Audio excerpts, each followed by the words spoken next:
కొమ్మ విన్నావమ్మ కోయిల వస్తుంది.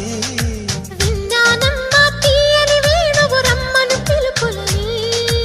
నాటు దుత్తి దుక్కుతాన దుత్తి తాకు తాకుతాన నాటు దుత్తి